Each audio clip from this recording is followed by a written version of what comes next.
അക്ഷയതൃതീയയുടെ മഹത്വത്തെക്കുറിച്ച് പുരാണങ്ങളിൽ പരാമർശമുണ്ട്. ഭവിഷ്യമഹാപുരാണത്തിൽ ശ്രീകൃഷ്ണൻ യുധിഷ്ഠിരനോട് ഇങ്ങനെ പറയുന്നുണ്ട്: അധികം പറഞ്ഞതുകൊണ്ട് എന്തു ഫലം? വൈശാഖത്തിലെ ഒരേയൊരു വെളുത്തപക്ഷ തൃതീയയെക്കുറിച്ച് കേൾക്കുക. ഹേ യുധിഷ്ഠിര, സ്നാനമോ ദാനമോ ജപമോ ഹോമമോ സ്വാധ്യായമോ പിതൃതർപ്പണമോ എന്നല്ല, അന്നിങ്ങനെ എന്തു ചെയ്താലും അതിവിടെ അക്ഷയമായിരിക്കും, നശിക്കാത്തതായിരിക്കും.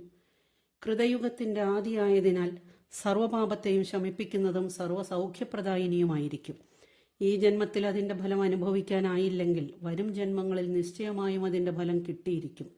ഈ ദിവസം ഹോമിച്ചതും ദാനം ചെയ്തതും ഒന്നും നശിക്കാത്തതിനാൽ ഇതിനെ മുനിമാർ അക്ഷയതൃതീയ എന്ന് പറയുന്നു.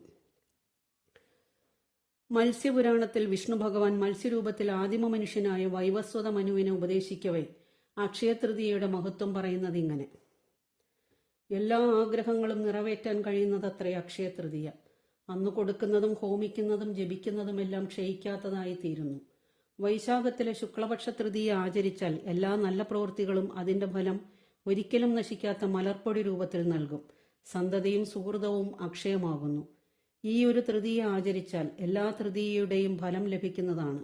ഉപവാസത്തോടെ ജനാർദ്ദനനെ പൂജിച്ചാൽ രാജസൂയത്തിന്റെ ഫലമാണ് ഉണ്ടാവുക. പുരാണങ്ങളിൽ ഏറ്റവും ബൃഹത്തായ സ്കന്ദമഹാപുരാണത്തിൽ ശിവപാർവതി പുത്രനായ കാർത്തികേയൻ ഭൃഗു മഹർഷിയോട് ദേവേന്ദ്രൻ നഷ്ടപ്രതാപം വീണ്ടെടുത്ത കഥ പറയുന്നിടത്ത് അക്ഷയതൃതീയയുടെ മഹത്വം വെളിപ്പെടുത്തുന്നുണ്ട്. ഒരിക്കൽ ഭൂമിയിൽ വന്ന ഇന്ദ്രൻ ഉദധ്യന്റെ ആശ്രമത്തിലെത്തി ഉദധ്യന്റെ ഭാര്യയെ ബലാത്കാരമായി പ്രാപിച്ചു. മുനിശാപം ഭയന്ന് ഓടിപ്പോയ ഇന്ദ്രൻ ഇന്ദ്രാണിയുമൊത്ത് മഹാമേരുവിലെ ഒരു ഗുഹയിൽ ഒളിച്ചു. ഈ സമയത്ത് അസുരന്മാർ വീണ്ടും ദേവന്മാരെ ആക്രമിക്കാൻ പുറപ്പെട്ടു. ഭയപ്പെട്ട ദേവന്മാർ ബൃഹസ്പതിയോടൊപ്പം ഇന്ദ്രൻ ഒളിച്ചു കഴിയുന്ന ഗുഹയിലെത്തി. ദേവന്മാരെ കണ്ട ഇന്ദ്രൻ ഇങ്ങനെ അറിയിച്ചു: പരസ്ത്രീഗമനം കൊണ്ട് എന്റെ ബലവും യശസ്സുമെല്ലാം നഷ്ടമായിരിക്കുന്നു. അതിനാൽ ഞാൻ ദുഃഖിതനായി ഇവിടെ ഒളിച്ചിരിക്കുകയാണ്. അപ്പോൾ ബൃഹസ്പതി ഇന്ദ്രനോട് പറഞ്ഞു: മഹാവിഷ്ണുവിന് പ്രിയപ്പെട്ട ഈ വൈശാഖ മാസത്തിലെ എല്ലാ തിഥികളും പ്രധാനമാണെങ്കിലും അക്ഷയതൃതീയ ഏറ്റവും ശ്രേഷ്ഠമാണ്.